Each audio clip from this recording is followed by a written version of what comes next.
Je m'appelle Margot, je suis entrée chez Edifice en 2017 en tant que chef de projet.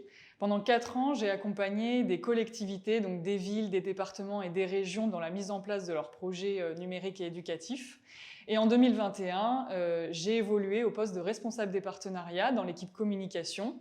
J'avais envie de contribuer différemment au sein de la société et d'être plus sur l'animation de notre réseau d'utilisateurs. Et aujourd'hui, je suis en contact avec plein d'acteurs différents, des collectivités, mais aussi des partenaires éducatifs extérieurs et surtout des enseignants et des jeunes, ce qui était très important pour moi. Les partenariats chez Edifice, c'est permettre la rencontre entre nos écoles, nos collèges et nos lycées et des professionnels de tous horizons. Ça peut être des artistes, des scientifiques, des journalistes, même des associations engagées, à travers des rencontres inspirantes en ligne et des projets qui se déroulent sur plusieurs mois. Sur une année, on peut aborder jusqu'à une vingtaine de thématiques différentes à travers nos rencontres inspirantes. Cette année, par exemple, on a parlé d'énergie renouvelable, de harcèlement, d'égalité filles-garçons, de sport, d'opéra. Et à côté de ça, on a des projets éducatifs sur lesquels les jeunes peuvent vraiment s'engager sur des enjeux de société forts. On a par exemple créé un parcours pour les écoles de la ville de Toulouse pour qu'ils puissent s'engager sur le gaspillage alimentaire.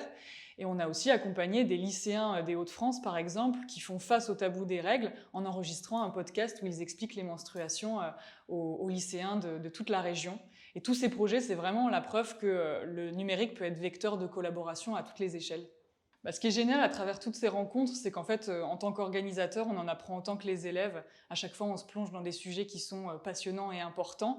Et par exemple, cette année, on a eu la chance de rencontrer Ludivine Munoz, qui est une ancienne nageuse paralympique et qui aujourd'hui organise les Jeux olympiques et paralympiques de Paris 2024.